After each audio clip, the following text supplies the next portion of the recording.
A desperate phone call. A CEO racing through the rain. 6-year-old Mia stands alone by a river, protecting a basket with an abandoned baby wearing a mysterious glowing necklace. When her mother sees the child, her reaction reveals a shocking truth. This baby is family. What dark secret connects this innocent child to the Hartford family, and why was he left to die in a storm? Before we begin, type love in the comments and tell us where you're watching from. The spring rain fell steadily against the floor-to-ceiling windows of the Hartford mansion, creating rivulets that distorted the manicured gardens beyond. Inside, 6-year-old Mia Hartford pressed her small hands against the glass, watching the droplets race each other downward.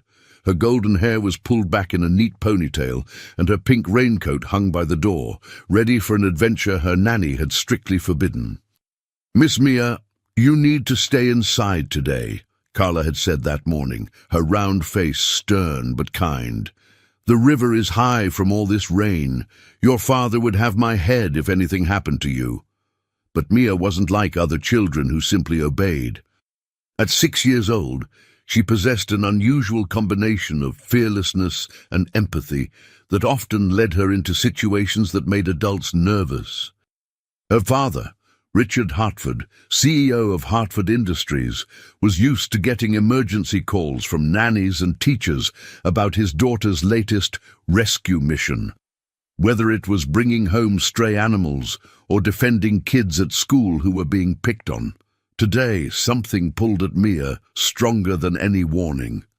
Through the rain-streaked window, she could see the willow trees near the river bending in the wind, their branches seeming to beckon her.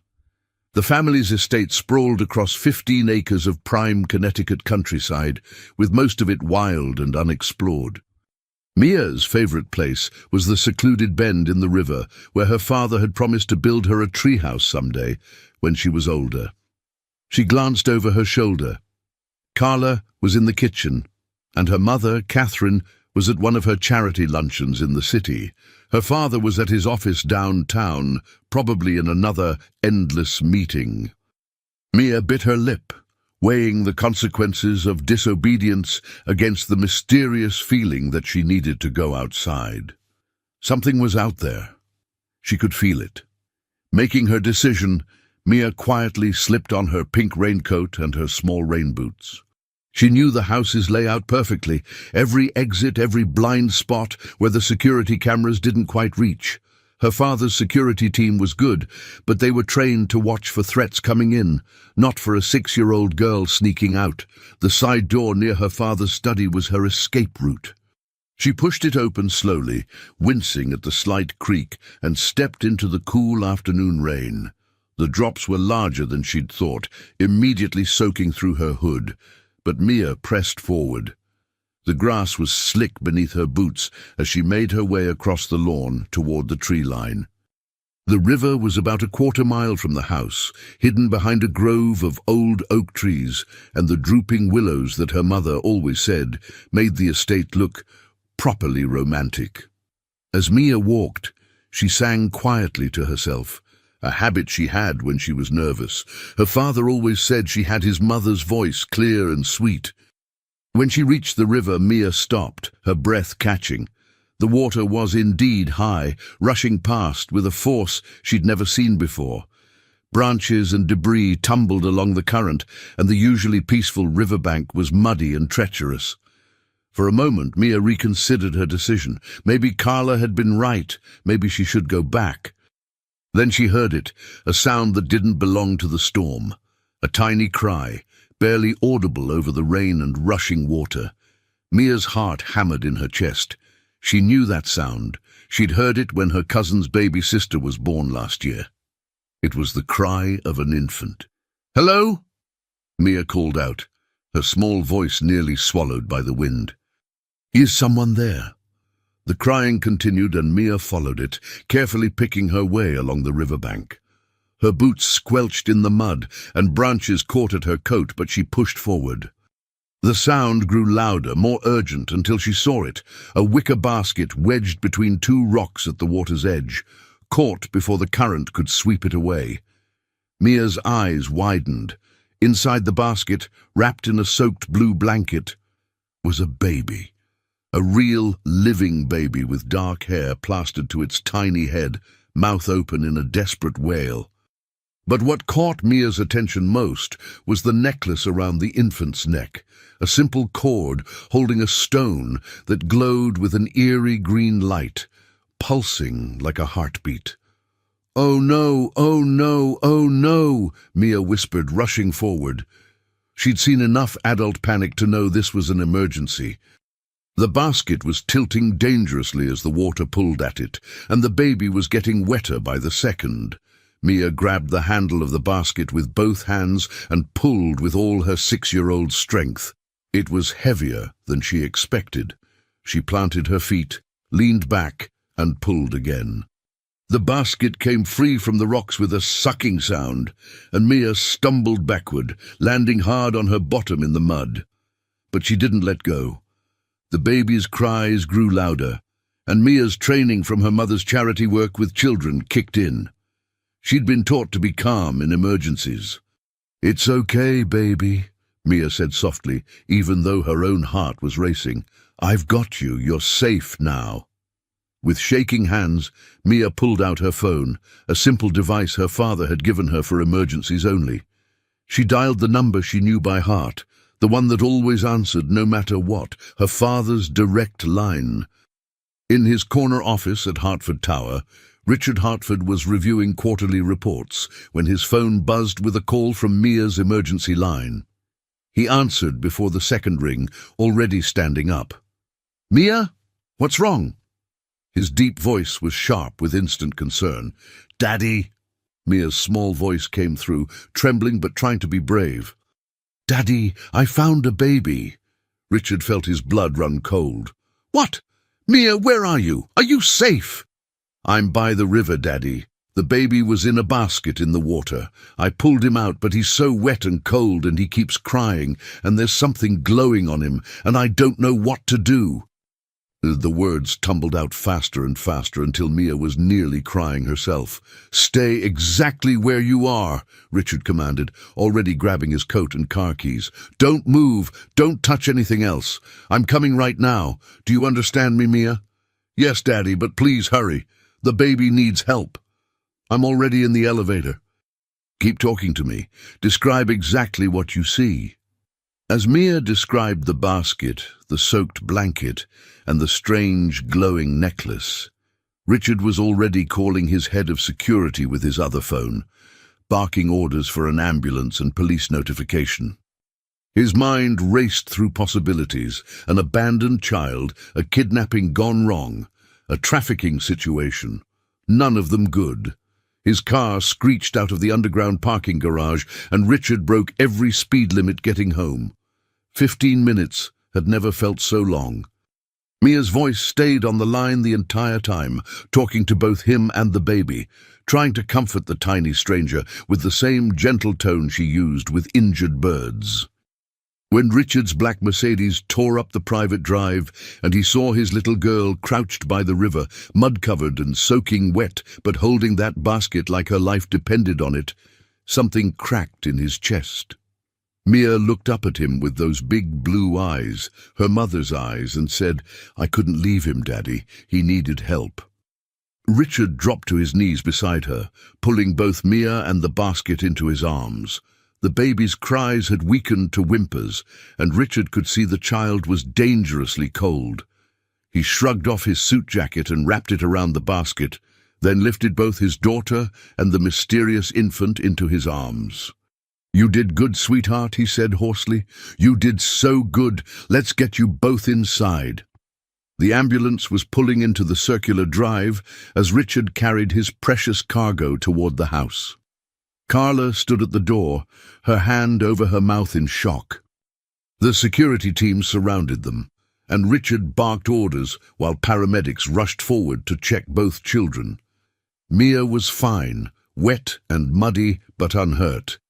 The baby, however, was hypothermic and needed immediate medical attention. As the paramedics worked, Richard finally got a clear look at the infant. A boy, maybe 2 months old, with delicate features and that startling dark hair, and the necklace, that glowing green stone that seemed to pulse with its own inner light. "Sir, we need to take the infant to the hospital," the lead paramedic said. "He's stable, but needs monitoring." "I'm going with you," Richard said firmly. "Mia, you stay here with Carla." "But Daddy—" "No arguments. You've been very brave, but you need to get warm and dry now. I'll call you from the hospital, I promise." As the ambulance pulled away with Richard inside, holding the mysterious baby, Carla wrapped Mia in warm towels and led her inside. The security team began a sweep of the riverbank, looking for any clues about how the basket had ended up there, and Mia, despite her exhaustion, couldn't stop thinking about that glowing green necklace and the strange pull she'd felt to go to the river in the first place. At Hartford General Hospital, doctors swarmed the infant. Richard stood outside the examination room, pacing and fielding calls. The police had been notified, and detectives were already on their way to interview him and process the scene. Child Protective Services had been alerted. The wheels of bureaucracy were turning, but all Richard could think about was Mia's voice on the phone saying, "I couldn't leave him, Daddy." That's when his phone rang again. His wife, Catherine. "Richard, what's going on? I just got a call from Carla saying there was an emergency. Is Mia okay?" "Mia's fine, but we have a situation." Richard quickly explained what had happened, leaving out the detail about the glowing necklace. Something about that detail felt too strange to mention yet. "A baby? Someone abandoned a baby on our property?" Catherine's voice rose. "Richard, this is serious. We need to distance ourselves from this immediately." The press can wait, Catherine. There's a child who needs help. I'm coming home now. Don't do anything else until I get there." The call ended, and Richard felt a familiar tension in his chest. Catherine was his wife of 7 years, Mia's mother, and the daughter of one of Connecticut's most prominent families. She'd married him when Hartford Industries was still growing, betting on his ambition. Their marriage was solid but practical, built on mutual respect and shared social standing more than passion. Catherine loved Mia fiercely, but she also loved their reputation and the life they'd built. Hours passed. The baby was stabilized and moved to a pediatric ward. Police detectives came and went, taking statements and photographs. They'd found no identification in the basket, no note, nothing but the blue blanket and that mysterious necklace. When they tried to remove it, the baby became agitated, crying inconsolably until they fastened it back around his tiny neck. "What is that thing?" Detective Sarah Morrison asked, watching the stone pulse with green light. "I have no idea," Richard admitted, "but it seems important to him." As evening fell, Richard returned home to find Catherine's car in the drive. He walked through the door to find his wife sitting in the living room, still in her designer suit from the luncheon, with Mia curled up beside her. Mia's eyes were red from crying. "Daddy!" Mia jumped up and ran to him. "Is the baby okay?" "He's going to be fine, thanks to you," Richard assured her, lifting her into his arms despite his exhaustion. "You saved his life, Mia." "Richard, we need to talk," Catherine said, her voice carefully controlled. "In private." After settling Mia with Carla and strict instructions to go to bed, Richard joined Catherine in his study. She stood by the window, her back to him, tension evident in every line of her body. "The police called me," she said without turning around. "They want to know if we're interested in emergency foster placement while they search for the baby's parents or next of kin. We haven't discussed that yet. Well, I'm discussing it now." Catherine finally turned, and Richard saw something in her face he couldn't quite read. Fear? Anger? "This baby appears on our property, mysteriously, in a basket in a storm, and you want to just take him in? Richard, think about what this looks like." "It looks like we're helping a child in need. It looks like we might be involved somehow." Catherine's voice cracked. "The media will have a field day. People will ask questions. Our reputation... Since when do you care more about reputation than doing what's right?" Catherine's eyes filled with tears, which shocked Richard. His wife didn't cry. In 7 years of marriage, he'd seen her cry maybe 3 times. "You don't understand. I need to see this baby." "What? Why?" I need to see him. Tomorrow, at the hospital." She turned away again, wiping at her eyes. "Can you arrange that?" "Catherine, what's going on?" "Please, Richard, just let me see the baby tomorrow. Then we'll talk." The next morning arrived grey and overcast, the previous day's storm having cleared, but leaving behind a damp chill that seemed to seep into everything. Mia woke early, her small face pressed against her bedroom window, watching for her father's car. She'd barely slept, her mind spinning with images of the crying baby and that mysterious glowing necklace. "Miss Mia, breakfast is ready," Carla called from the doorway. But Mia didn't move. "Is Daddy taking me to see the baby today?" Mia asked hopefully. Carla's expression softened. "Your mother wants to see the baby first, sweetheart. She and your father are going to the hospital this morning." "But I found him. I should be there." Mia's voice rose with the particular indignation of a 6-year-old who felt she was being treated unfairly. "I know, darling, but there are grown-up things that need to be handled first. Your father promised you could visit later this week when the doctors say it's okay." Mia's lower lip trembled, but she held back tears. She'd learned from watching her father that crying didn't solve problems. Action did. "Fine," she said with as much dignity as a 6-year-old could muster. "Oh, but I'm drawing him a picture so he knows someone cares about him." At Hartford General Hospital, Richard and Catherine sat in the administrator's office, signing temporary emergency guardianship papers. The police investigation had revealed nothing, no missing persons reports matching the baby's description, no witnesses, no leads on how the basket ended up in their river. The mysterious necklace had been logged as evidence, but left with the child after medical staff noted his extreme distress when separated from it. "Mr. and Mrs. Hartford, I want to be clear about what this means," said Dr. Patricia Chen, the hospital's head of pediatrics. "You're taking responsibility for this infant's care while CPS and the police continue their investigation. This could be days, weeks, or months. Are you prepared for that commitment?" Catherine hadn't spoken since they'd arrived. She sat rigidly in her chair, her designer handbag clutched in her lap, her perfectly manicured nails digging into the leather. Richard glanced at her, concerned. "We're prepared," Richard said firmly. "Our daughter saved this child's life. We'll see it through. Then let me take you to see him." They followed Dr. Chen through the pediatric ward's corridors.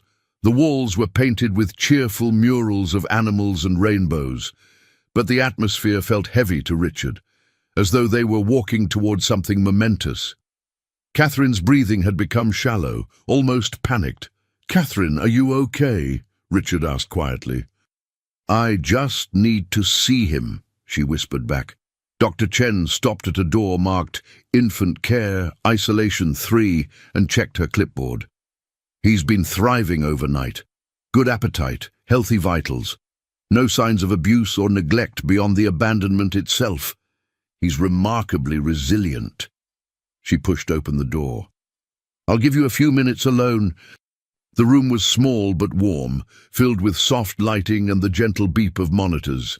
In a clear plastic bassinet, wrapped in a white hospital blanket, lay the baby.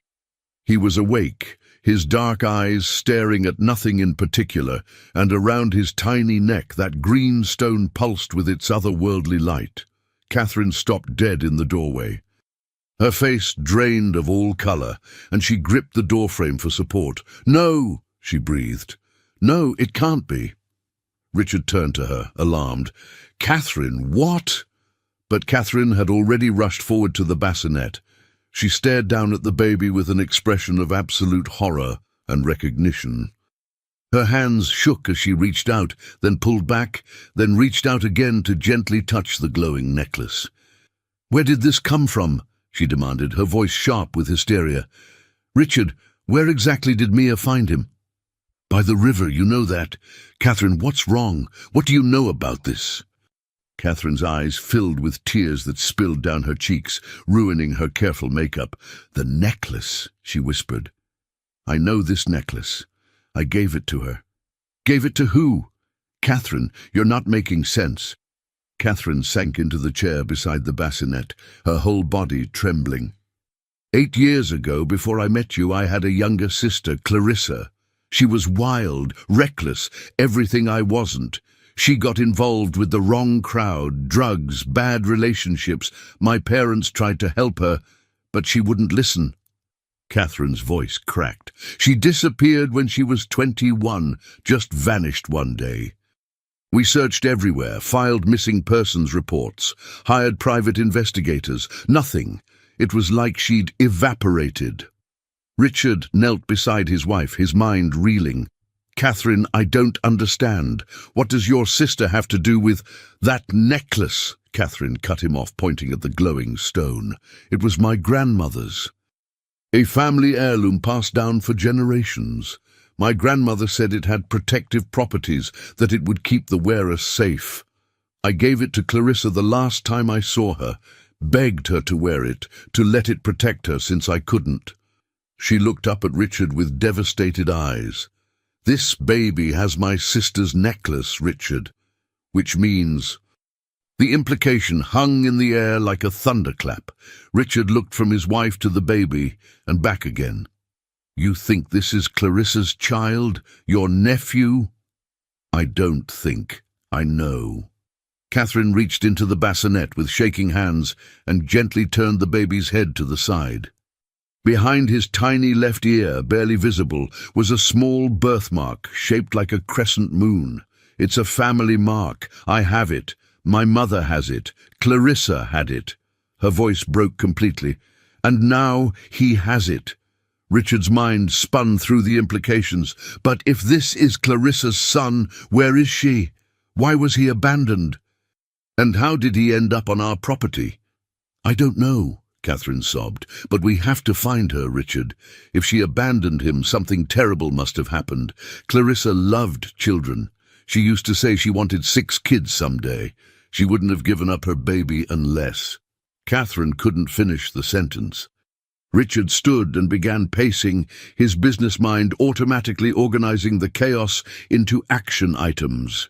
"We need to hire private investigators, the best ones we can find. If Clarissa is alive, we'll find her. If something happened to her, we need to know. This baby deserves to know where he comes from." "And Mia?" Catherine asked softly. "How do we explain this to Mia?" "We tell her the truth," Richard said firmly, "that she didn't just save a baby, she saved her cousin, her family." Catherine looked down at the baby, her nephew, and something shifted in her expression. The horror and shock began to give way to something else: determination, love. She reached down and carefully lifted the infant from his bassinet, cradling him against her chest. The green necklace pulsed brighter for a moment, then settled into a steady glow. "Hello, little one," Catherine whispered. "I'm your Aunt Catherine. I'm so sorry you've been alone, but you're not alone anymore. I promise you that." The baby made a soft cooing sound and nestled against her, and Richard watched as his wife's tears fell on the white hospital blanket. This wasn't the Catherine he knew from society functions and charity galas. This was someone raw and real, broken open by loss and hope in equal measure. "We need to name him," Richard said quietly. "He can't just be baby dough in the system." Catherine looked up, her eyes red but fierce. "Clarissa loved the stars. She used to drag me out at night to watch meteor showers, to point out constellations. She said stars were proof that beautiful things could exist in darkness." She looked down at the baby. "His name should be Tyler. It means rest and comfort, because he's finally safe. He's finally come to rest with family who will love him. Tyler Hartford, Richard said, testing the name. Until we find Clarissa, until we know his real last name, he's Tyler Hartford, our son. Catherine nodded through her tears. Our son. At the Hartford mansion, Mia had spent the morning creating an elaborate welcome picture for the baby. She'd used every crayon in her box, drawing a house with a river beside it, a little girl holding a basket, and a baby with a glowing green circle around its neck. At the top, in her careful 6-year-old handwriting, she'd written, "Welcome home, baby. Love, Mia." When Carla received the call that Mr. and Mrs. Hartford were bringing the baby home that afternoon, she sprung into action. The guest room nearest to Mia's was converted into a temporary nursery. Baby supplies that Catherine had secretly stored in the attic after Mia outgrew them were brought down and assembled. Within hours, the mansion was ready to welcome its newest resident. Mia heard the car pull up and raced to the front door, her drawing clutched in her hand. She burst outside just as her mother climbed out of the car, holding a bundle wrapped in a blue blanket. "Mommy! Is that him? Is that the baby?" Catherine's eyes were red, but she was smiling, a real smile that Mia rarely saw. "Yes, darling. This is Tyler. He's going to stay with us." "Tyler," Mia repeated, trying out the name. She peered at the sleeping infant in her mother's arms. "He's so small. Is he going to be okay?" "He's going to be more than okay," Catherine said, her voice thick with emotion. "Mia, there's something important we need to tell you. This baby, Tyler, he's not just any baby, he's family." Mia's eyes widened. "Family? Like a brother?" "Like a cousin," Richard said, joining them from the other side of the car. "Mia, do you remember how Mommy has a sister who went away a long time ago?" Mia nodded slowly. She'd heard whispers about Aunt Clarissa, the mysterious sister who was never discussed at family gatherings, whose photos had been quietly removed from the halls. "Well," Richard continued, kneeling down to Mia's level, "we think Tyler is Aunt Clarissa's son, which makes him your cousin. And because Aunt Clarissa isn't here right now, we're going to take care of him. All of us as a family." Mia's face transformed with wonder and joy. "I have a cousin. I saved my cousin." She looked at Tyler with new eyes, reaching out to gently touch his tiny hand. "I'm Mia," she said seriously, as if the baby could understand. "I'm your cousin, and I found you, and I'm going to protect you forever." The baby's hand closed around Mia's finger, and the green necklace flared briefly with light. Mia gasped with delight. "Mommy, Daddy, did you see that? He knows me. He knows I'm family." Catherine and Richard exchanged glances over their children's heads. The mystery of the necklace was just one of many questions that needed answering. But for now, in this moment, with Mia beaming and Tyler safe in Catherine's arms, they had something precious: hope. Inside the house, Carla had prepared a feast for dinner, sensing that the family needed something to celebrate despite the strangeness of the situation. As they gathered around the table, with Tyler sleeping peacefully in a portable bassinet beside Catherine, Mia chatted excitedly about all the things she would teach Tyler when he got bigger. "I'll show him my favorite hiding spots," Mia said between bites of mashed potatoes, "and the best trees for climbing, and where the fish swim in the river in summer, and I'll teach him to be brave, because sometimes being brave is scary, but you have to do it anyway." "That's very wise, Mia," Richard said, his heart swelling with pride for his remarkable daughter. "Daddy," Mia said suddenly, her face turning serious, "why did Aunt Clarissa leave Tyler by the river? Doesn't she love him?" The question hung in the air, and Catherine's fork clattered against her plate. Richard reached over and squeezed his wife's hand. "We don't know why yet, sweetheart," Richard said carefully, "but we're going to find out. Sometimes grown-ups make choices that don't make sense to us, but there's usually a reason. We have to trust that Aunt Clarissa did what she thought was best, even if we don't understand it yet." Maybe she was scared, Mia suggested. Maybe she needed someone to help her baby, and she knew we would because we're good people. Maybe, Catherine said softly. Maybe she did. That night, after Mia was tucked into bed, and Tyler was settled in his new nursery, Catherine and Richard sat in Richard's study, a bottle of whiskey on the desk between them. Richard had made calls to 3 different private investigation firms, choosing the most discreet and capable. They would begin searching for Clarissa immediately. "What if we don't find her?" Catherine asked, staring into her glass. "What if she's dead, Richard? What if that's why Tyler was abandoned? Then we raise him as our own," Richard said firmly. "We give him the life Clarissa would have wanted for him. We make sure he knows he's loved. And if we do find her, if she's alive but in trouble or—" Catherine couldn't finish. "Then we help her however we can. She's family, Catherine, and family doesn't turn their back on family no matter what." Catherine nodded, but Richard could see the fear in her eyes. Fear of what they might discover. Fear of what the truth might cost them. But beneath the fear, there was something stronger, determination. In the nursery, Mia had snuck out of bed and was sitting on the floor beside Tyler's crib, her small hand reaching through the bars to hold the babies. The green necklace cast a soft glow over both children, pulsing in rhythm with their breathing. "I'll keep you safe, Tyler," Mia whispered. "I promise. Whatever happened, whatever made your mommy leave you, I'll make sure nothing bad ever happens to you again. That's what family does."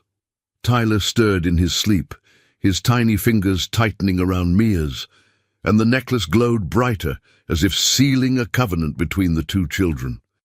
In that moment, something profound shifted in the Hartford house.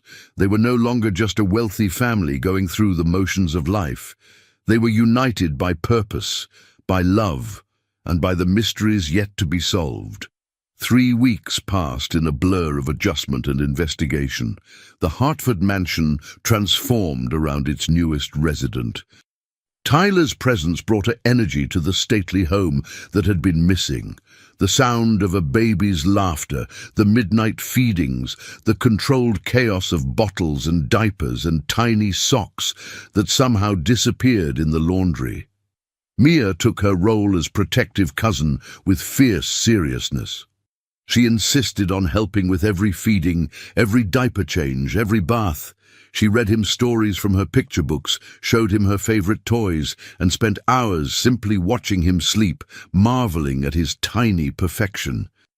"Miss Mia, you need to eat your breakfast," Carla would say, finding the girl standing at Tyler's crib when she should have been at the kitchen table. "But what if he needs me?" Mia would protest. "He has your mother and me. You need to keep your strength up so you can help him when he's older." Catherine had undergone perhaps the most dramatic transformation. The society wife, who used to spend her days at charity luncheons and spa appointments, now spent every moment with Tyler. She'd taken a leave of absence from her volunteer boards. She cancelled social engagements. She was present in a way she'd rarely been, even with Mia when she was an infant, and Richard watched the change with a mixture of relief and concern. "You need to take care of yourself too," he told her one morning, finding her in the nursery at dawn, simply holding the sleeping baby. "I failed Clarissa," Catherine said quietly. "I let her slip away. I was so focused on being perfect, on maintaining the family reputation, that I didn't see how much pain she was in. I didn't protect her." She looked up at Richard with haunted eyes. "I won't fail her son. I won't fail Tyler." The private investigators Richard had hired were working around the clock. A man named Robert Torres, a former FBI agent with an impressive track record of finding missing persons, had taken personal charge of the case. He visited the mansion regularly to update them on his progress and ask increasingly detailed questions about Clarissa's past. On a Tuesday afternoon, Torres arrived for one of these meetings. Mia was at school, Tyler was napping, and Catherine and Richard sat in the study with Torres spread his files across the coffee table. I've traced Clarissa's movements up to about 6 years ago, Torres said, pointing to a timeline he'd created. She was living in New York City, working as a waitress, staying in various temporary situations. Then there's a gap of about 8 months where I can't find any record of her. No credit card usage, no employment, no lease agreements. She's completely off the grid. What does that mean? Catherine asked, her voice tight. It could mean several things.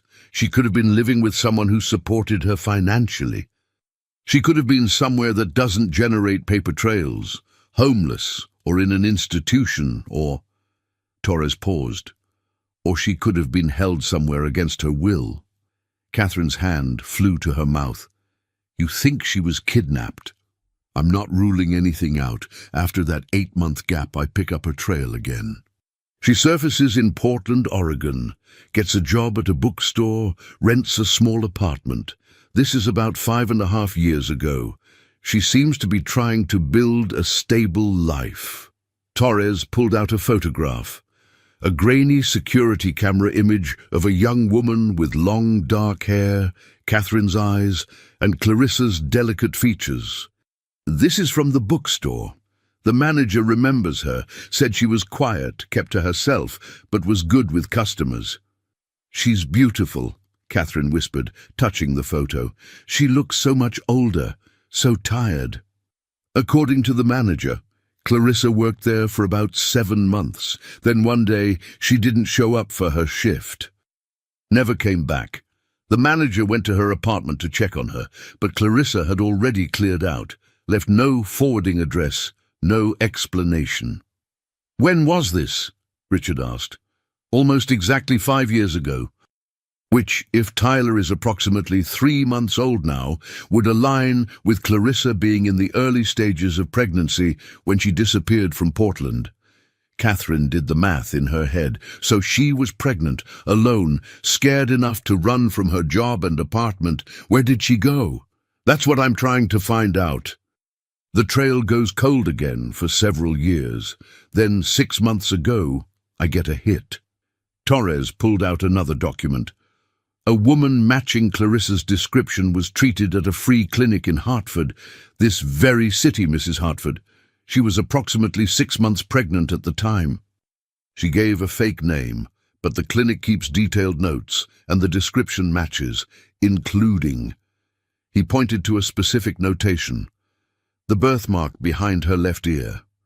Richard and Catherine exchanged shocked glances. Clarissa was here, in Hartford, 6 months ago? It appears so. The clinic staff remember her because she seemed frightened. She refused to give any contact information or allow them to file her information with any government systems. She paid in cash. They convinced her to come back for one more checkup a month later, but she never showed. But why would she come here? Catherine's voice rose. If she needed help, why wouldn't she come to us? We're her family. Torres's expression was gentle, but firm. Mrs. Hartford, from what you've told me about Clarissa's relationship with your family before she disappeared, is it possible she didn't think she'd be welcome? That she was ashamed or afraid of judgment? Catherine's face crumbled. I made her feel that way. When she started using drugs, when she dropped out of college, my parents and I, we lectured her. We told her she was throwing her life away, that she was an embarrassment to the family. We gave her ultimatums instead of support. Tears streamed down her face. She came back here, pregnant and desperate, and she probably thought we'd reject her. Reject her baby. Richard moved to sit beside his wife, pulling her into his arms. Catherine, you can't know that. You can't blame yourself for choices Clarissa made. But I can, Catherine sobbed. Don't you see? She was so close. She was right here in our city carrying Tyler, and instead of coming to us, she felt she had no choice but to abandon him in a river. What kind of desperation does that take? What kind of fear? Torres cleared his throat. There's more. I've been investigating the area where the baby was found. Your property backs up to several miles of undeveloped woodland. About 2 miles upstream, there's an abandoned factory from the industrial era. Local police say it's sometimes used by homeless populations for shelter. I went there yesterday." He pulled out his phone and showed them photos. Someone's been living in a small section of the factory. Recently, there's evidence of a fire pit, some basic supplies, children's items. "Do you think it was Clarissa?" Richard asked. "I found this." Torres held up an evidence bag. Inside was a water-damaged journal, its pages warped but legible. It was hidden under a loose floorboard. "I haven't read it extensively, that's for you to do if you choose, but I read enough to confirm it belonged to your sister, Mrs. Hartford, and it mentions the baby. It mentions choosing your property to leave him." Catherine reached for the journal with shaking hands. She opened it carefully and immediately recognized the handwriting, Clarissa's distinctive slanted script. The entries were dated, the most recent just 4 weeks ago, the day before Mia found Tyler. "I can't do this anymore," Catherine read aloud, her voice breaking. "I've tried so hard to be strong, to provide for him, but I'm failing. He deserves better than a mother who can barely feed herself, who jumps at every shadow, who's too afraid to take him to a real doctor when he gets sick. He deserves the life I can never give him."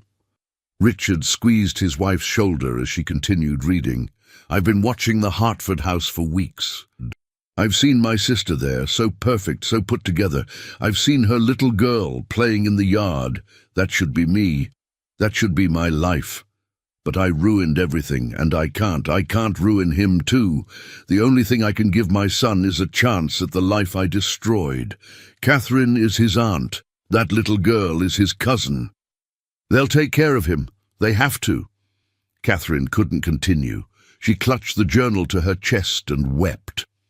Richard took it gently from her hands and flipped through the pages.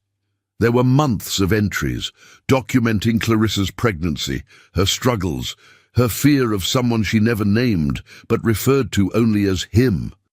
References to hiding, to running, to being found. "Torres, she was running from someone," Richard said grimly. "She says here, if he finds me, he'll take the baby. I can't let that happen. I'll never let that happen." Torres nodded.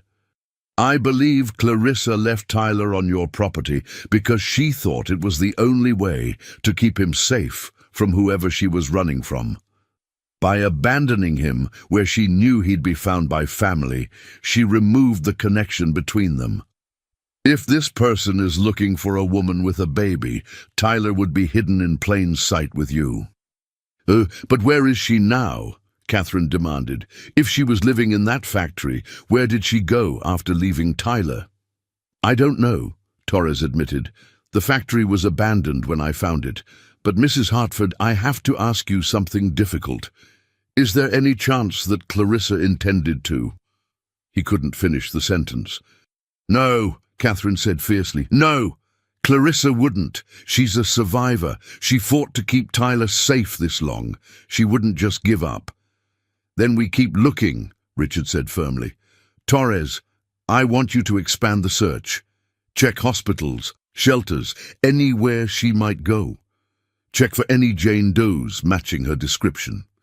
Hire more investigators if you need to. Money is no object. I'll find her, Mr. Hartford. If she's out there, I'll find her." After Torres left, Catherine sat in the nursery watching Tyler sleep, the journal open in her lap. She read through more entries, each one breaking her heart further. Clarissa had documented Tyler's birth, alone, terrified, in a motel room she'd paid for with the last of her money. She'd written about the first time he smiled, the first time he grabbed her finger, the way his eyes reminded her of their grandmother. And she'd written about the necklace. "Grandmother's necklace has always protected our family," Catherine read. "That's what she told us, wasn't it, Catherine? That as long as we wore it, we'd be safe. I've kept it on Tyler since the day he was born. It's the only thing I have to give him from our family, the only connection to who he really is. Sometimes, when I'm scared, when I think I can't go on, it glows brighter and I feel stronger. Maybe I'm crazy, maybe it's just stress, but I swear it's kept us safe this long." Catherine touched the glowing stone around Tyler's neck. Whatever its origins, whatever strange properties it might have, it was a link to their grandmother, to their family, to the strength that had been passed down through generations of women who had faced impossible choices. When Mia came home from school that afternoon, she found her mother red-eyed in the nursery. Mia climbed into Catherine's lap without a word, and together they watched Tyler sleep. "Did the private man find Aunt Clarissa?" Mia asked quietly. "Not yet, sweetie, but he's getting closer. He found out that she was living near here and that she left Tyler with us on purpose because she wanted him to be safe." "Mike, she must love him very much," Mia said wisely. "To give him away, to keep him safe, that's a hard kind of love." Catherine marveled at her daughter's insight. "Yes, darling, it's the hardest kind of love there is. When we find her, I'll tell her thank you," Mia declared. "Thank you for trusting us with Tyler. And I'll tell her that we're keeping him safe, just like she wanted, and that she can come home now, that we're her family, and families forgive each other." That night, as Richard and Catherine prepared for bed, they talked about next steps. The investigation would continue. They'd hired a security team to watch for anyone suspicious near the property, in case whoever Clarissa was running from came looking. They'd begun the process of formal adoption, preparing for the possibility that Clarissa might never come back, or might not be in a position to care for Tyler, even if they found her. "What if she is alive, but doesn't want to be found?" Catherine asked. "What if she's building a new life somewhere, and we disrupt it?" "Then we respect her wishes," Richard said, "but we make sure she knows that Tyler is safe, loved and waiting for her if she ever wants to come back. We don't pressure her, we let her know she's not alone, that she never was." Catherine nodded, but her mind was elsewhere, working through the journal entries, trying to piece together who Clarissa had been running from and why. The entries mentioned a man who'd seemed charming at first, who'd swept Clarissa off her feet, who'd become controlling and then dangerous. References to debts, to threats, to Clarissa realizing too late that she'd gotten involved with someone connected to organized crime. "Richard," Catherine said slowly, "what if the person Clarissa was running from finds out we have Tyler? What if they come here?" "Then we protect him," Richard said without hesitation. "That's what family does. We protect each other, no matter the cost." In the nursery, the green necklace pulsed steadily, its light casting shadows on the walls. Mia had snuck in again, as she did most nights, to sleep on the floor beside Tyler's crib. As both children slept, the necklace's glow seemed to extend, creating a protective circle of light around them both. The mystery of Clarissa's disappearance, of Tyler's abandonment, of the danger that might still be lurking, all of it loomed ahead like storm clouds on the horizon. But in that moment, in that room, there was peace, there was family, there was love strong enough to face whatever challenges lay ahead. And somewhere in the darkness beyond the Hartford estate, a woman watched from the shadows, her heart breaking and healing in equal measure as she saw her son safe in the arms of family, protected by the very sister she'd been too afraid to face. The next 2 months brought a deceptive calm to the Hartford household, the kind of stillness that precedes a storm. Tyler thrived under their care, growing stronger and more alert each day. At nearly 4 months old now, he smiled constantly, real smiles that lit up his whole face, especially when Mia sang to him or made funny faces. The green necklace remained around his neck, its glow steady and reassuring, though Catherine had taken it to 3 different gemologists who all claimed they'd never seen anything like it. "It's not any stone I can identify," the last expert had said, holding it up to the light. "It has properties of jade, but the luminescence is. Well, it's impossible, frankly. Stones don't generate their own light, yet this one does. Mia had started first grade but rushed home every day to spend time with Tyler. She'd made him a chart tracking all his firsts. First smile, first time he grabbed a toy, first time he slept through the night. She talked to him constantly, telling him stories about their family, about the day she found him, about the adventures they'd have when he was older. "When you're big like me," Mia told him one afternoon, "I'll teach you to ride a bike. And we'll build that treehouse Daddy promised. And I'll show you the secret place by the river where I found you, so you'll know how brave you were, even when you were tiny." Catherine had hired a team of nannies, but she remained Tyler's primary caretaker. She'd learned the specific way he liked to be held, the exact temperature he preferred his bottles, the particular lullaby that soothed him when nothing else worked. Richard often found her in the nursery late at night, simply watching Tyler sleep, her fingers tracing the outline of the glowing necklace. "You need to sleep too," he'd tell her gently.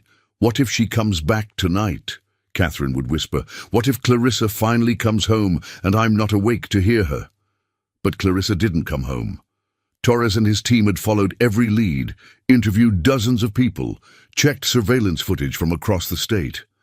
They'd found evidence that Clarissa had been moving through a network of women's shelters and safe houses, always staying ahead of someone, never settling down. The trail was faint but persistent, like breadcrumbs leading deeper into a dark forest. Then, on a crisp October morning, everything changed. Richard was in his home office, reviewing contracts, when Torres called with urgency in his voice. "Mr. Hartford, I need you and your wife to come to my office immediately. I've found something." An hour later, Catherine and Richard sat across from Torres in his downtown office. The private investigator looked like he hadn't slept in days, but his eyes were sharp with discovery. "I found Clarissa," he said without preamble. "She's alive." Catherine's hand flew to her mouth, and Richard gripped her other hand tightly. "Where is she? Is she okay?" Torres pulled out a file folder, thick with documents and photographs. "She's been living under an assumed name in a rehabilitation facility in Massachusetts, a place called Meadowbrook Recovery Center. They specialize in helping women who've escaped domestic violence and trafficking situations." "Trafficking?" Catherine's voice was barely a whisper. "I'm afraid so. From what I've been able to piece together, Clarissa got involved with a man named Marcus Delacroix about 7 years ago.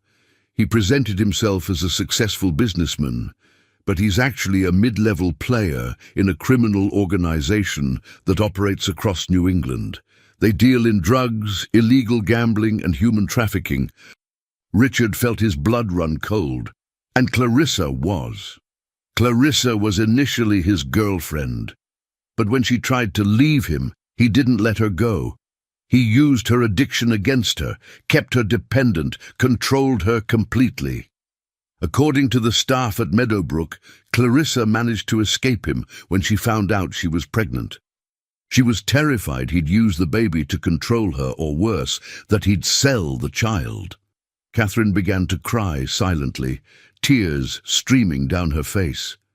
"My sister. My baby sister went through all of that, and I didn't know. I didn't help her." "Mrs. Hartford, Clarissa didn't want you to know. She was protecting you. Delacroix is a dangerous man with a long reach. If he'd known she had family with resources, he would have used that against her, against all of you." Torres slid a photograph across the desk. "This was taken 3 days ago at Meadowbrook. The woman in the photograph was painfully thin, her dark hair cut short, her eyes haunted but clean and sober. But it was unmistakably Clarissa. She had Catherine's bone structure, their grandmother's delicate hands, and a sadness that seemed to radiate from the image. "She's been there for 6 weeks, Torres continued. "She checked herself in under the name Sarah Mitchell. It took me this long to find her because she was very careful about covering her tracks.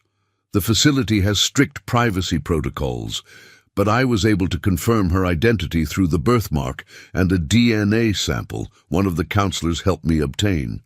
Does she know we've been looking for her? Richard asked. Not yet. I wanted to speak with you first before approaching her. Mr. Hartford, Mrs. Hartford, you need to understand something. Clarissa has been through severe trauma, PTSD, depression, substance abuse issues that she's working through. The counselors at Meadowbrook say she's making progress, but she's fragile. If we approach this wrong, if we overwhelm her, she might run again. Catherine wiped her eyes and straightened her spine, channeling the strength their grandmother had always said ran in their blood.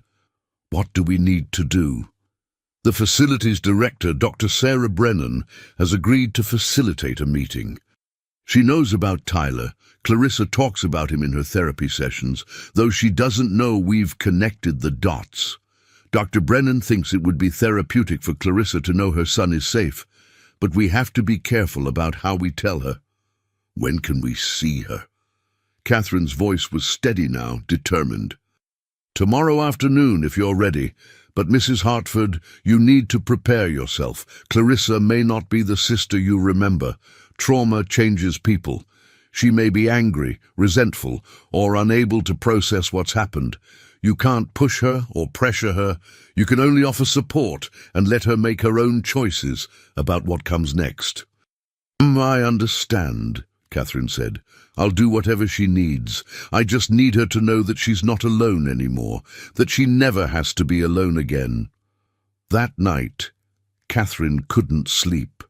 She sat in Tyler's nursery, holding him and reading through Clarissa's journal again, seeing new meaning in every entry now that she understood the full context of what her sister had been running from.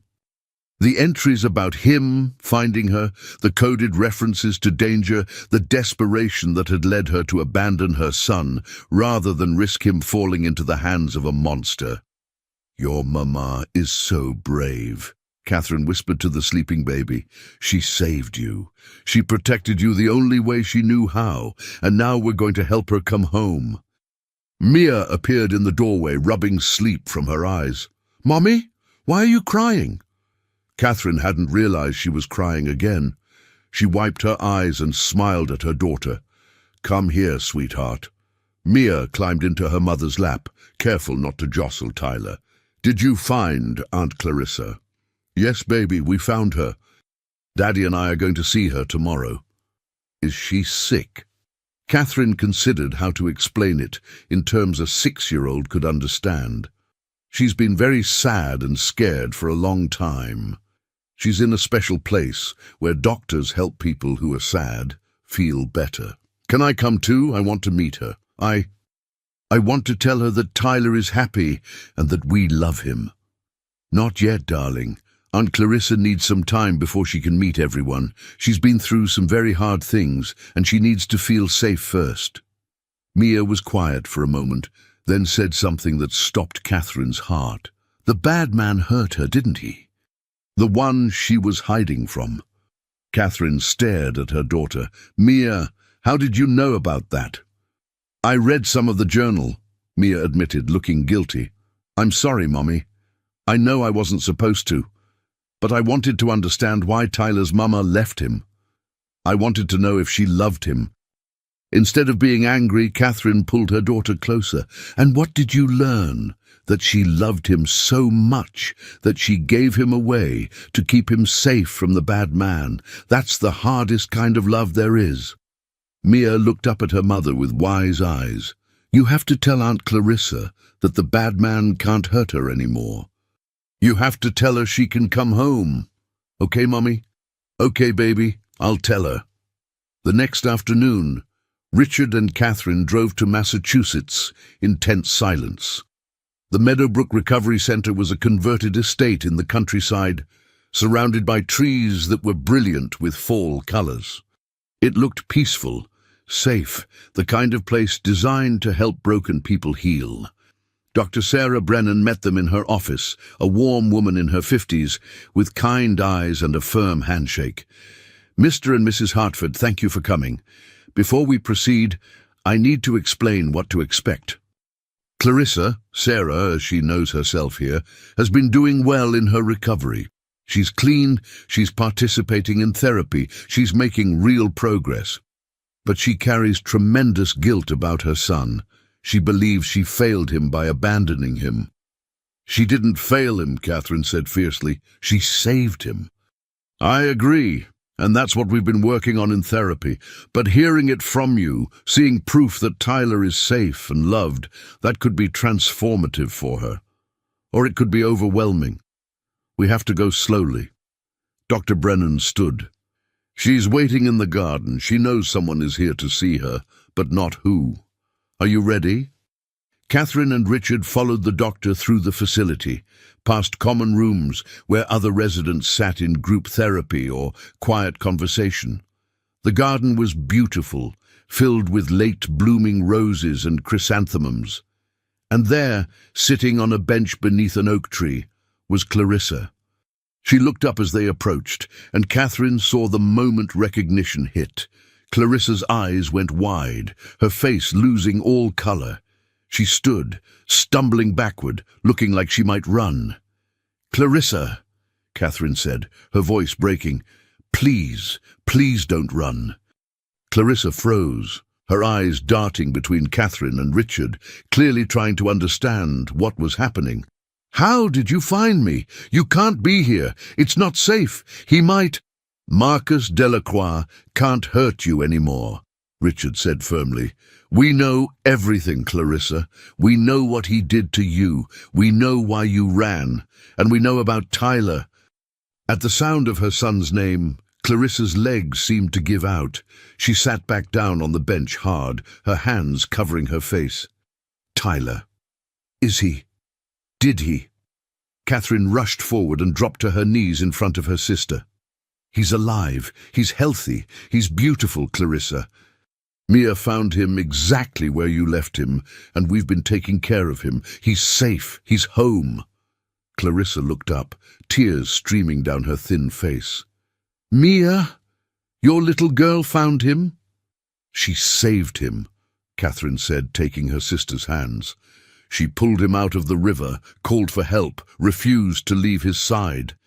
She's been helping me take care of him every single day. She talks to him about you.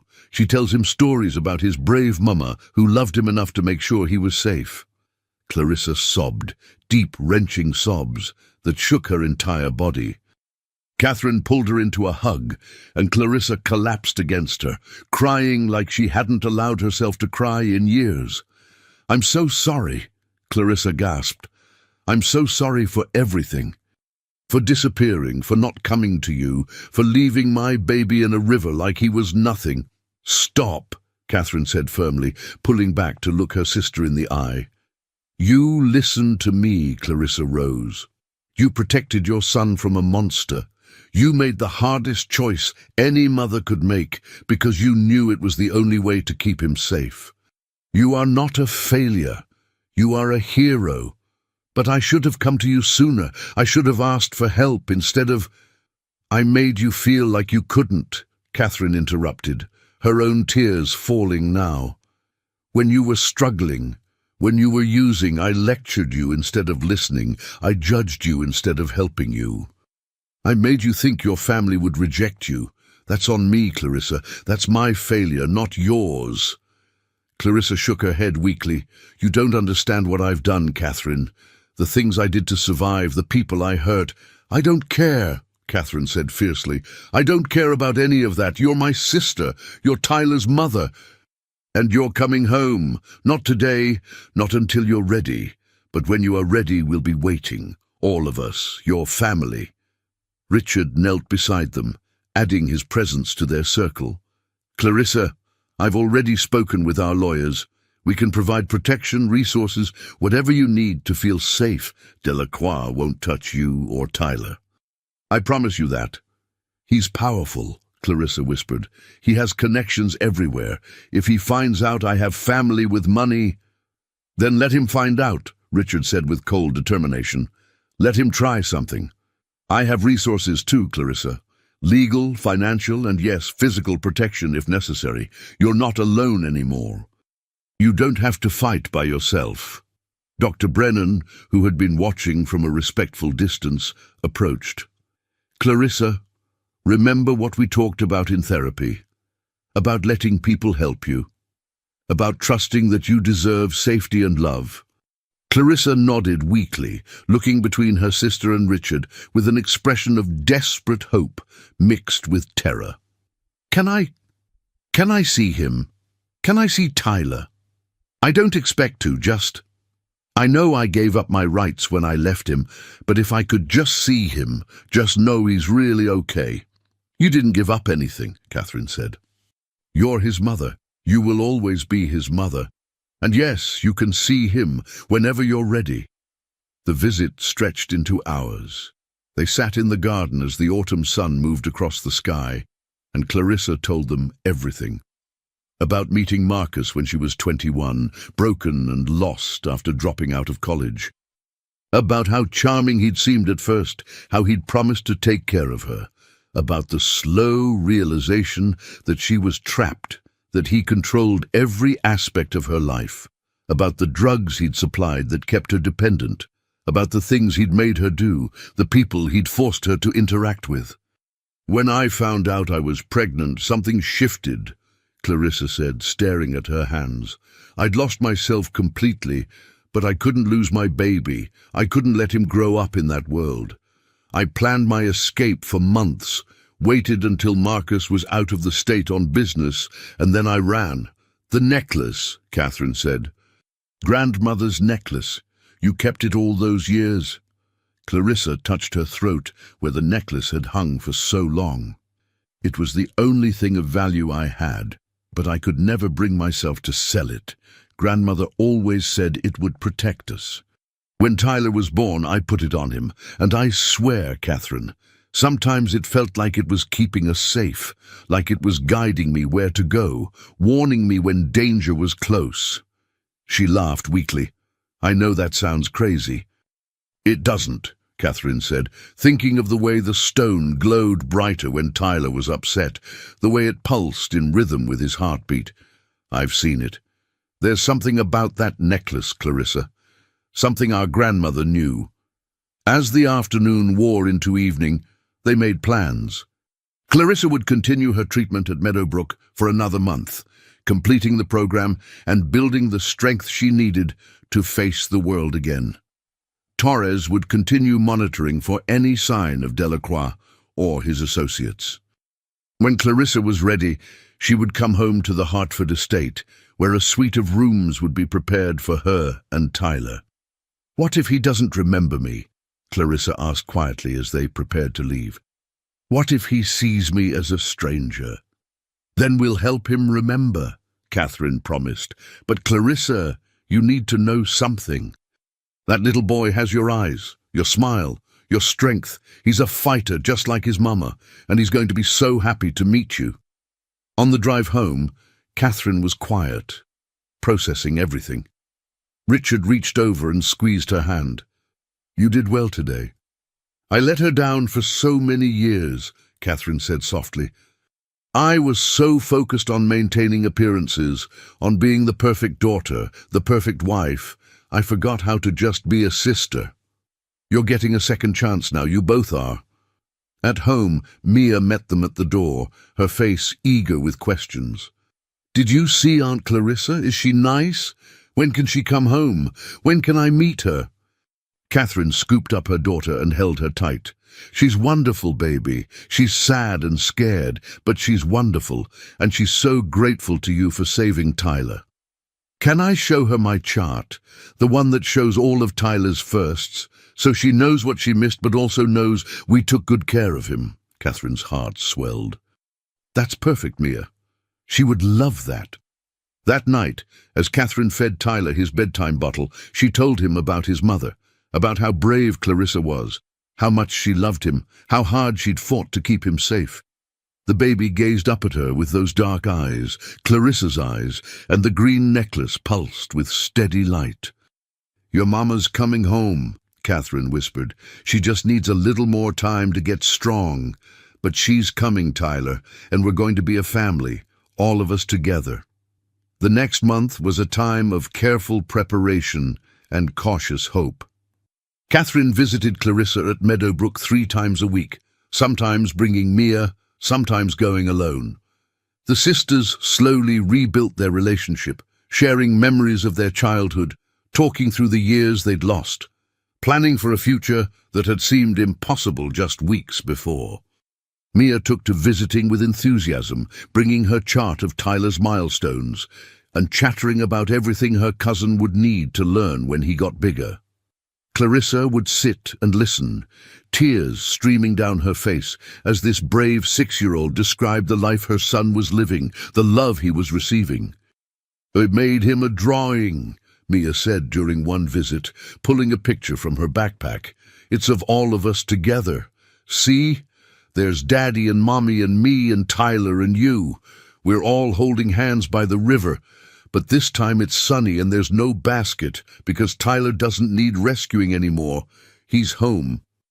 Clarissa took the drawing with shaking hands and pressed it to her chest. "Mia, you're an angel. Do you know that? You're my son's guardian angel." "I'm just his cousin," Mia said matter-of-factly. "That's what family does. We take care of each other." Meanwhile, Torres had been working with law enforcement to build a case against Marcus Delacroix. The information Clarissa provided about his operations, combined with evidence Torres had gathered, was enough for the FBI to open a formal investigation. Delacroix was being watched, his movements tracked, his organization slowly being dismantled from within. "He doesn't know about Tyler," Torres assured them during a security briefing at the Hartford mansion. "As far as Delacroix knows, Clarissa disappeared alone. The baby wasn't registered in any system under her real name, and she covered her tracks well. He's looking for a woman on the run, not a family with a child." "What happens when he finds out she has a son?" Richard asked. "If he finds out, we'll be ready. I've installed a state-of-the-art security system here. The local police have been briefed. And I've hired a team of private security contractors who will maintain a discreet presence on the property. Delacroix isn't stupid. He knows the FBI is closing in. The last thing he'll want is to draw more attention by going after a wealthy, well-connected family." Catherine wasn't entirely reassured, but she trusted Richard and Torres to handle the security aspects. Her focus was on Clarissa's recovery and preparing Tyler for the eventual reunion with his mother. She'd started showing the baby photographs of Clarissa, telling him stories about his mama, holding the photos close so Tyler could see Clarissa's face. One afternoon, as Catherine was doing this, Tyler reached out and touched Clarissa's photograph, his tiny hand pressing against his mother's image. The green necklace flared so brightly that Catherine gasped, and for just a moment she could have sworn she felt something, a warmth, a presence, a connection that transcended the physical distance between mother and child. "She's coming soon, baby," Catherine whispered. "Your mama's coming soon." The day finally arrived in mid-November. Clarissa had completed her program at Meadowbrook and was being discharged. Dr. Brennan had given her clearance to leave, with the stipulation that she continue outpatient therapy and attend support group meetings. Clarissa was clean, healthy, and ready to face her future, and her son. The plan was for Catherine to pick up Clarissa in the morning and bring her home. Mia was at school, which Richard would pick her up from early so she could be home for the reunion. Tyler was with Carla, being dressed in a special outfit Mia had picked out, a soft blue onesie that matched his blanket from the day he was found. As Catherine drove to Meadowbrook, her phone rang. It was Torres, and his voice was tense. "Mrs. Hartford, we have a situation. Delacroix made a move. He's been asking questions about Clarissa, showing her photograph around Hartford, offering money for information. Someone at the clinic where Clarissa went during her pregnancy talked. He knows about the baby." Catherine's blood ran cold. "How much does he know?" "Not enough. He knows there was a baby, but not where the baby is, or that Clarissa left him with family. But Mrs. Hartford, he's actively looking now. We need to be very careful about Clarissa coming to the estate." If he's watching her known associates, your family connections, he might make the link. What do you suggest? Bring her home, but we'll take extra precautions. I'm sending additional security to the estate now. Do not deviate from your planned route. Stay in public places. I'll have people watching. Catherine's hands trembled on the steering wheel, but she forced herself to remain calm. She'd come too far to let fear stop her now. Understood. We'll be careful. At Meadowbrook, Clarissa was waiting with her few possessions in a small duffel bag. She looked nervous but determined, wearing clothes Catherine had brought her during previous visits. When she saw Catherine's expression, her face fell. What's wrong? Did something happen? Is Tyler okay? Tyler's fine, Catherine assured her quickly. But we need to talk in the car. As they drove, Catherine explained the situation. Clarissa's face went through a range of emotions: fear, anger, guilt, and finally a steely determination that reminded Catherine of their grandmother. I won't let him hurt my son, Clarissa said flatly. I won't let him use Tyler to get to me. If I need to disappear again, if I need to leave— No, Catherine said firmly. No more running, Clarissa. We face this together as a family. You, me, Richard, the kids. We have resources, protection, legal power. Delacroix is about to find out what it means to go after a Hartford. You don't know him, Catherine. He's ruthless. He doesn't care about laws or consequences. And he doesn't know us, Catherine interrupted. He's used to preying on vulnerable women alone, but you're not alone anymore, and you're not vulnerable. You're a mother fighting for her child, and there is nothing more powerful than that. The drive home felt both too long and too short. Every mile brought them closer to Tyler, to home, to safety. But it also brought them closer to whatever confrontation might be brewing with Delacroix. When they pulled up to the Hartford estate, Clarissa stared at the mansion with wide eyes.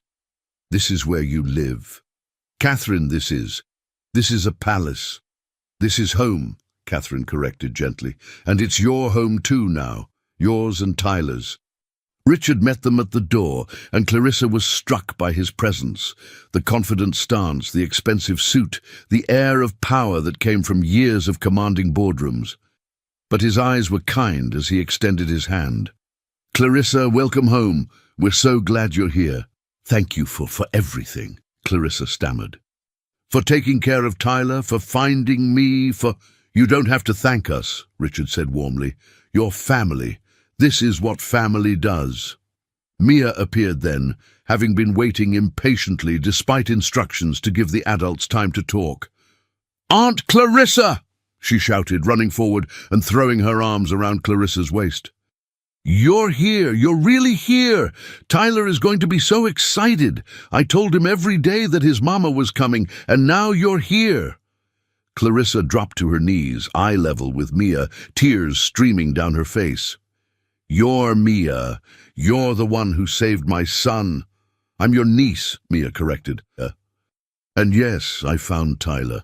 But you saved him first by making sure he was someplace safe where family would find him. You're the hero, Aunt Clarissa. Clarissa pulled Mia into a hug, sobbing into the little girl's shoulder. Catherine and Richard stepped back, giving them space, both fighting their own tears. After a moment, Mia pulled back and took Clarissa's hand. Do you want to meet Tyler now? He's in the nursery with Carla. I've been showing him your picture every day, so he'll recognize you. Clarissa looked at Catherine, panic and hope warring in her expression. Is it okay? Can I? He's your son, Clarissa. Come on. They walked through the house, and Clarissa tried to take it all in. The elegant furnishings, the family photographs on the walls, the obvious wealth and security that her son had been living in. It was everything she'd wanted for him, everything she could never have provided. At the nursery door, Clarissa paused, her hand on the doorknob. What if he cries? What if he's afraid of me? Then we'll go slowly, Catherine said. We'll give him time. But Clarissa, that little boy has been feeling your love every single day through that necklace. He knows you, even if he doesn't remember you. Clarissa pushed open the door. The nursery was beautiful, painted in soft blues and greens, filled with toys and books and love. Carla stood by the crib, and in it, propped up on pillows, was Tyler. He'd grown so much in the 3 months since Clarissa had last seen him. His dark hair was thick now, his eyes bright and alert, and around his neck the green necklace glowed with steady light. "Oh, my God!" Clarissa breathed, frozen in place. "He's so big. He's so beautiful." Tyler turned his head at the sound of her voice, and something extraordinary happened. The necklace blazed with brilliant green light, brighter than Catherine had ever seen it. Tyler's face broke into a huge smile, and he reached out his arms toward Clarissa, making excited gurgling sounds. "He knows you," Catherine whispered. "Clarissa, he knows you." Clarissa rushed forward, her legs finally remembering how to work. She reached into the crib with shaking hands and lifted her son into her arms for the first time in 3 months. Tyler immediately snuggled against her chest, his tiny hand gripping her shirt, and the necklace's light surrounded them both like an embrace. "My baby," Clarissa sobbed, holding him close. "My sweet, perfect baby. Mama's here. Mama's finally here. I'm so sorry I had to leave you. I'm so sorry. But I'm here now, and I'm never leaving you again. Never." Tyler made happy sounds, patting Clarissa's face with his small hand, seemingly fascinated by the tears streaming down her cheeks. Everyone in the room was crying. Catherine, Richard, Mia, even Carla, who'd only known this family for a few years, but understood the magnitude of this moment. Mia moved closer and gently touched the glowing necklace. "See, Aunt Clarissa? I told you, the necklace kept him safe for you. It's magic." "It's love," Clarissa said, looking at her sister with profound gratitude. "It's the love of all the strong women in our family who came before us. Grandmother knew. She knew this necklace would protect him when I couldn't." Oh, they stayed in the nursery for over an hour, Clarissa holding Tyler, feeding him, playing with him, memorizing every detail of his face. Mia sat beside them, chattering about all of Tyler's favorite things, showing Clarissa the chart she'd made, the drawings she'd saved, the little treasures she'd collected for her cousin. "This is his favorite toy," Mia explained, handing Clarissa a soft stuffed elephant. "And he likes when you sing to him. Mummy sings him this song." She hummed a lullaby, and Tyler's eyes drooped peacefully. "Your daughter is remarkable," Clarissa said to Catherine and Richard. "She has such a kind heart." "Yeah, she gets it from her aunt," Richard said meaningfully. "The woman who was brave enough to save her son's life by letting him go." Later that evening, after Tyler was asleep in his crib and Clarissa had been shown to her own suite of rooms, the adults gathered in Richard's study. Torres had arrived with updates on the security situation. "Delacroix is getting aggressive," Torres reported. "He's convinced Clarissa is in the Hartford area. He's had people watching the clinic, watching women's shelters, even watching your estate, Mr. Hartford, though he doesn't seem to have made the connection yet." "What's our move?" Richard asked. "We let him make the connection," Clarissa said suddenly, standing up with determination in her eyes. "We stop hiding and we end this." "Clarissa, that's too dangerous," Catherine started. "He's never going to stop looking," Clarissa interrupted. "As long as he doesn't know where Tyler is, as long as there's uncertainty, he'll keep searching. He'll keep being a threat. But if we control the narrative, if we show him that Tyler is protected by one of the most powerful families in Connecticut, that there are legal and physical barriers he can't cross, maybe he'll realize he can't win." Torres looked at Richard thoughtfully. "She's not wrong. Right now, Delacroix is operating on the assumption that Clarissa is vulnerable and alone. If we demonstrate overwhelming force and protection, if we make it clear that going after her or the baby would bring down more trouble than it's worth, he might cut his losses and disappear. Or he might escalate," Catherine said worriedly. "That's why we document everything," Richard said. his business mind working through the strategy. We work with the FBI, we create a paper trail, we make sure any move he makes is recorded and prosecutable. We don't just protect Clarissa and Tyler, we give law enforcement what they need to put Delacroix away permanently. Clarissa nodded. I'm willing to testify about everything he did, everything he made me do. I'm not afraid of him anymore. Then we move forward, Richard decided. Torres, coordinate with the FBI. Let's end this threat once and for all. The plan was set in motion quickly. The FBI had been building a case against Delacroix for months, and Clarissa's testimony would be the linchpin that connected dozens of crimes across multiple states. But testifying meant making her location known, which meant maximum security at the Hartford estate and careful coordination with law enforcement. Agent Rachel Morrison, the FBI's lead investigator on the Delacroix case, met with them 2 days later.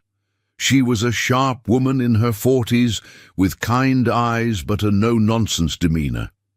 Ms. Hartford, I'm sorry, Miss Rose, she addressed Clarissa, using her maiden name. Your testimony could bring down one of the most prolific trafficking operations in New England, but I won't lie to you. The moment you go on record, Delacroix will know exactly where you are. We can provide protection, but there's always a risk. I understand, Clarissa said firmly, but I have my son back now. I have my family. I'm not running anymore. Whatever it takes to make sure Tyler is safe, that other women are safe from him, I'll do it. Agent Morrison nodded approvingly. Good. We'll schedule your deposition for next week.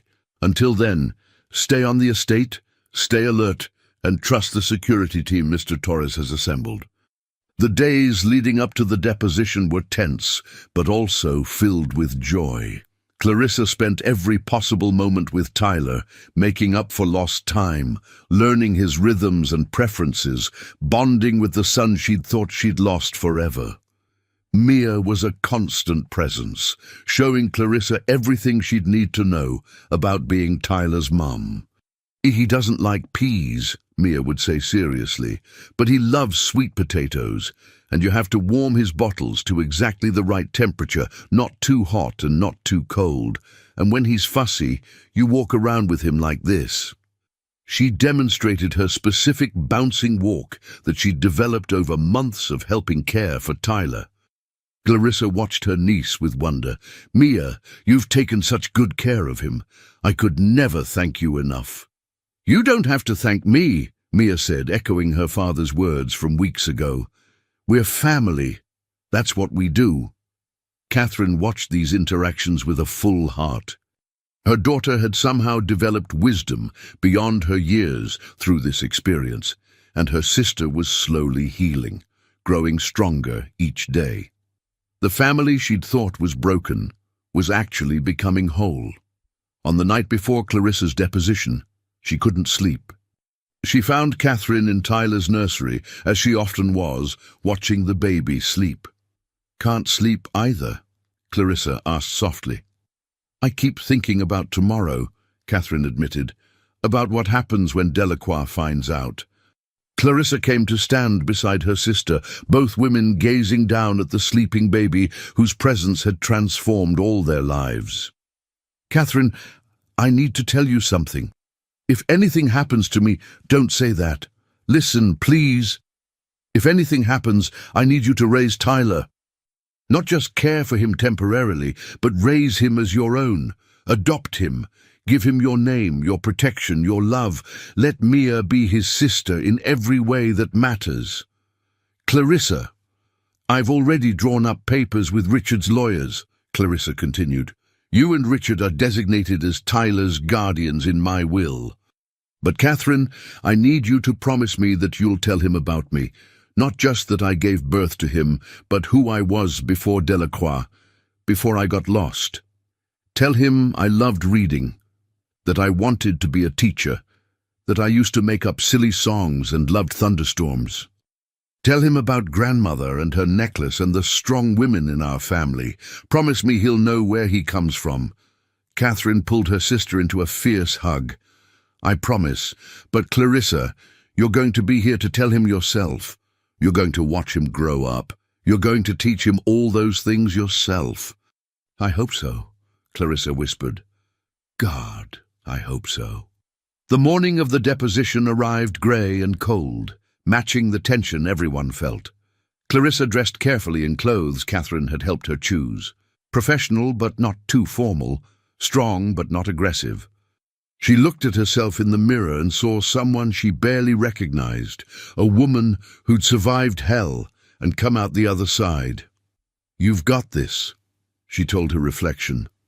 "You're doing this for Tyler, for every woman Delacroix hurt. You're strong enough." The deposition took place at FBI headquarters downtown. Clarissa rode in an unmarked vehicle with Agent Morrison, while Richard and Catherine followed in a separate car. Torres's security team maintained a discreet perimeter. Mia was at home with Carla and Tyler, with additional security watching the estate. Inside the sterile conference room, Clarissa faced a panel of FBI agents, federal prosecutors, and recording equipment. For 6 hours, she told them everything. About meeting Delacroix, about the gradual control he'd exerted over her life, about the drugs and the isolation and the threats, about the other women she'd seen him abuse, about the things she'd been forced to participate in that still haunted her nightmares. She told them about getting pregnant and realizing she had to escape or her son would be trapped in that life. About planning her escape, about the terrifying months on the run, about making the impossible decision to leave Tyler somewhere he'd be found by family who could protect him in ways she never could. By the time she finished, there wasn't a dry eye in the room. Agent Morrison squeezed her hand. "Miss Rose, you've given us everything we need. Marcus Delacroix is going to prison for the rest of his life, and we're going to shut down his entire organization. You're incredibly brave." "I'm just a mother," Clarissa said, exhausted but relieved. "I did what any mother would do."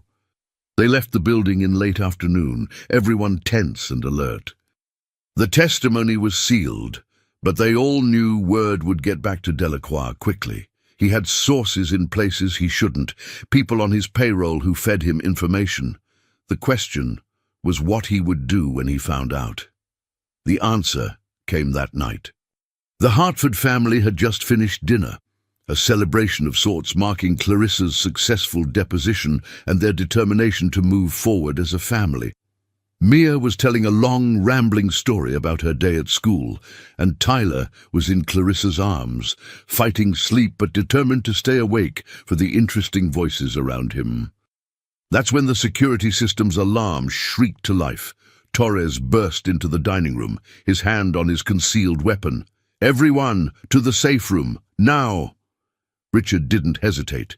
He scooped up Mia, while Catherine grabbed Clarissa and Tyler, and they all ran for the reinforced safe room Richard had installed in the mansion's basement. Behind them, they could hear Torres barking orders into his radio, calling for backup, coordinating the security response. In the safe room, Mia clung to her father, crying now, while Clarissa held Tyler close, the baby finally screaming from the commotion.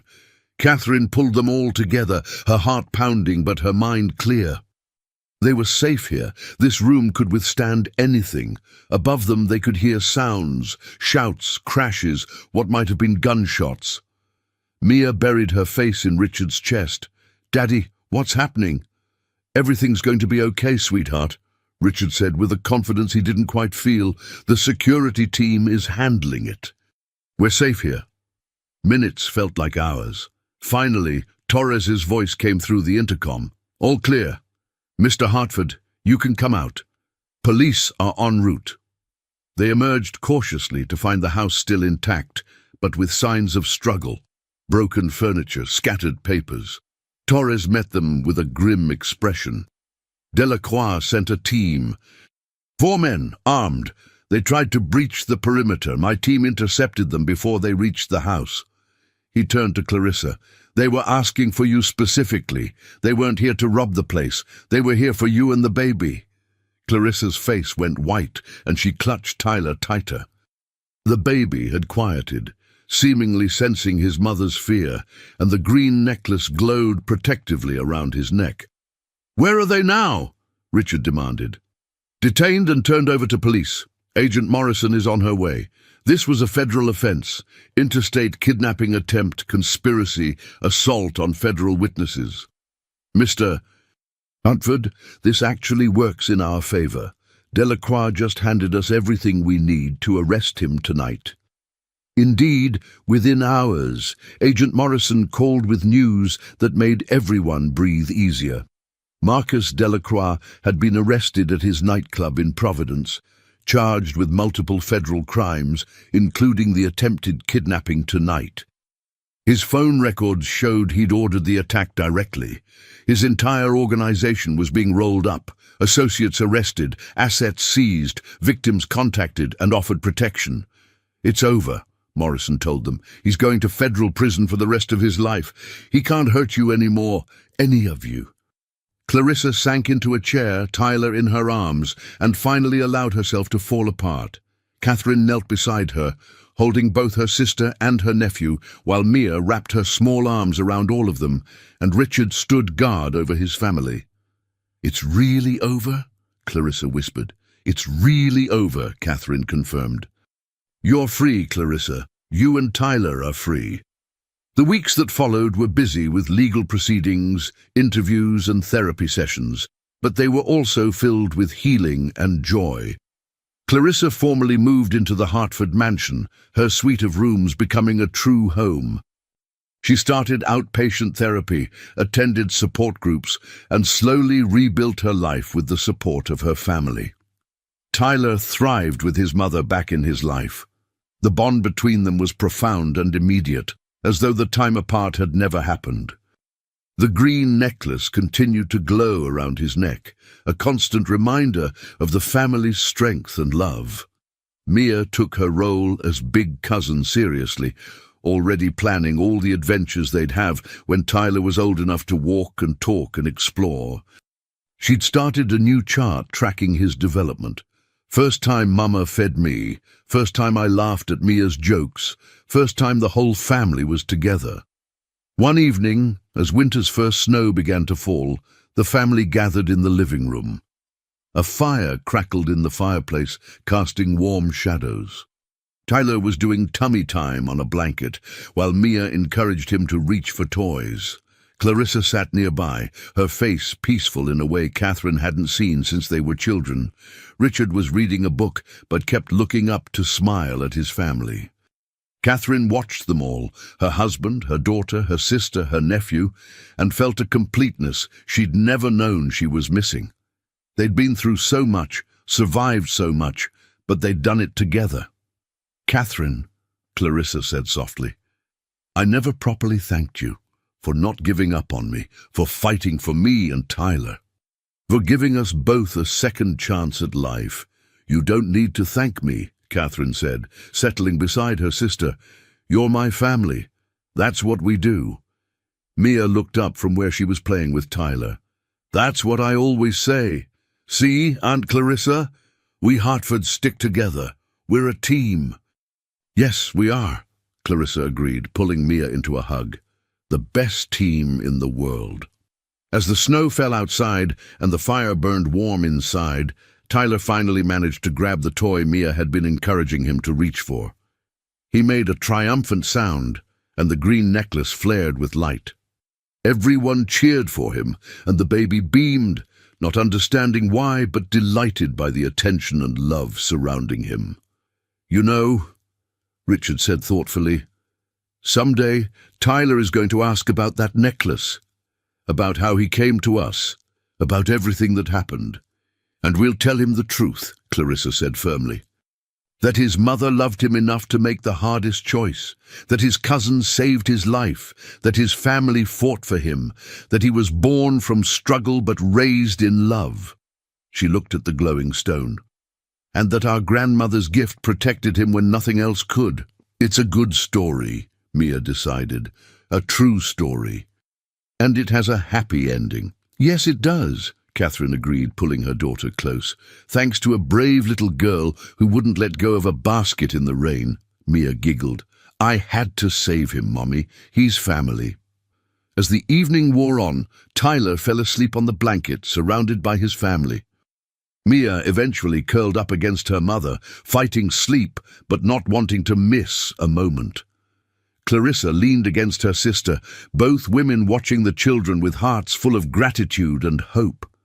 We made it, Clarissa whispered. We actually made it. Yes, we did, Catherine whispered back. We made it home. The green necklace pulsed one final time, bright and beautiful, as if their grandmother's spirit was acknowledging the completion of its mission. 4 generations of Hartford women, grandmother, mother, daughters, grandson, connected by love, sacrifice, and an heirloom that had proven to be more than just a family treasure. It was a symbol of the strength that ran through their blood, the courage that defined them, and the unbreakable bonds of family that could survive anything. Outside, the snow continued to fall, blanketing the Hartford estate in pristine white. Inside, a family that had been broken was now whole.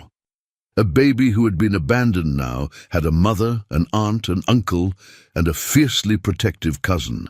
A woman who had been lost had found her way home. A marriage had deepened through shared purpose.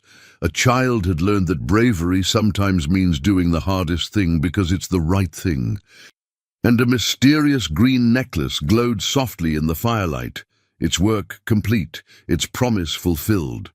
Until the next generation would need its protection, it would rest peacefully around the neck of a little boy who would grow up knowing he was loved beyond measure, saved by a 6-year-old girl brave enough to follow her heart into a storm and pull a stranger from the river, only to discover he was family all along.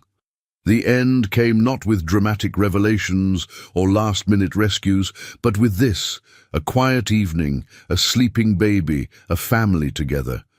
Sometimes the best endings are the simplest ones. Sometimes coming home is the greatest adventure of all. And sometimes, just sometimes, a child's pure heart and courage can change everything.